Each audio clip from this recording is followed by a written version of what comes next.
Life in Layouts, and today I have sketch number 6 for you from the 6x6 paper pad class from Allison Davis over at Scrapbook Generations. I'm going to be using the Simple Stories Easter collection.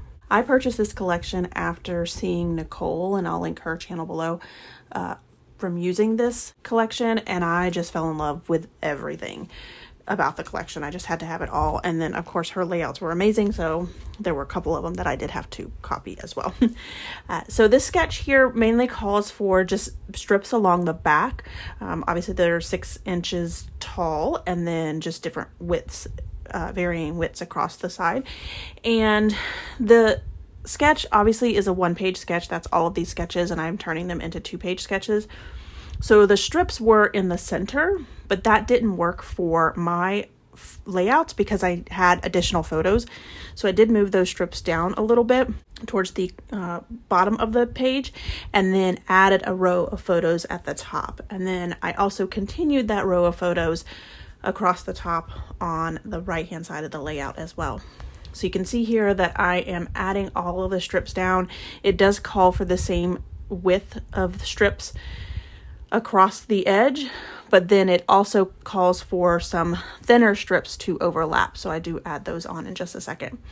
So I didn't have enough photos to cover the entire top section there. So I just went ahead and took out some different paper. I first tried some cards and a couple other different things, and none of it was working. So I pulled out this pattern paper that has the flower pots on it, and I go ahead and add that right to the edge of the layout. Now I did need to trim off some of the paper. This paper that I've been using isn't a true 12 by 12 piece of paper, so it does cause for little issues when trying to line up paper, but I'm okay with just going ahead and cutting it right off. That way it fits better in the albums, and we really don't have to worry about the particular sizes of the paper, or at least I don't. Now these photos did not line up exactly, and I was okay with that because I wanted to add this strip. It's a 1/4 inch strip on the right hand side to separate the photos. I didn't add the 1/4 inch strip on the left hand side because I felt like the photos and the paper were already divided up. So this is where I'm going to go ahead and add in the strips, the thinner strips, and I do end up adding some of this washi tape. I went ahead and just put it on white paper.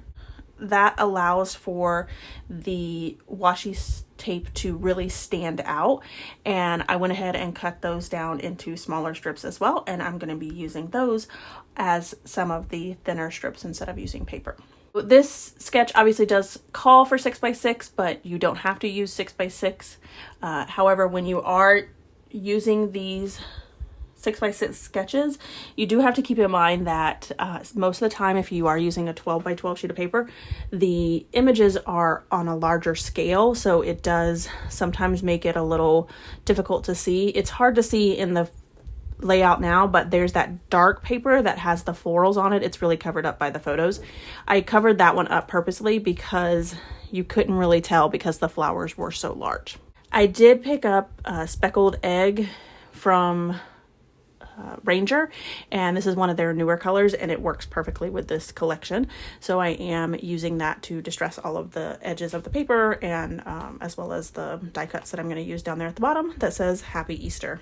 Now this layout is for a friend, so I am going to go ahead and add this little block over on the far left hand side, but I'm not going to actually journal on it. That way it gives her the opportunity to add some journaling if she chooses to do so when I send her the layouts. And I'm actually gotten quite a few layouts done for her. I need to get them over to her so that she can start to enjoy them. So that pattern paper up there at the top on the right hand side of the left hand side of the layout, I did go ahead and add a little cluster up there just to try to kind of bring in the connection between that photo and the paper. So I'm adding this wood grain bunny, and this wood grain is such a pretty color. It's like a light wood. It's so pretty, and I love it in this collection. I've used it, I think, almost all of that sheet of paper. And then I also went ahead and added just a green little tag right next to that bunny. Over there on the far right hand side, I felt like I needed a little cluster up there at the top, so I added a little window that has like a little planter in front of it, and I'm going to add some additional pieces to that as well. I am kind of jumping back and forth between those two clusters.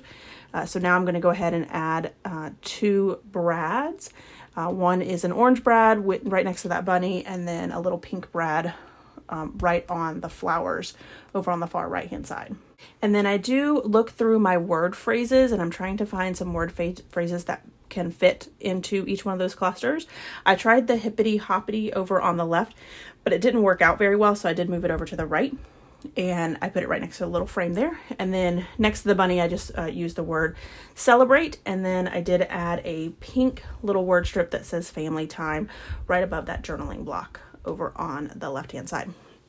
And then go ahead and add an orange butterfly, and all of this pieces come from the sticker sheets, the chipboard sheets, obviously the brads, and I think that's all that I have for this collection.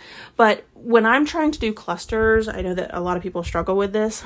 My thought is I always figure out where I want my clusters, and sometimes I start with each one of the embellishment pieces. So I can start with one piece, which is the bunny or the frame, and then I move into the next set of pieces, which are the brads, and I just continue along with those pieces. So here is my final layout, as well as some close-ups. I hope you enjoyed this layout. If you did, if you wouldn't mind giving me a thumbs up, I'd really appreciate it. If you haven't done so already and you want to see more double page layout inspiration, make sure you hit that subscribe button. Thanks everyone for watching, and I hope that you have a scrappy day.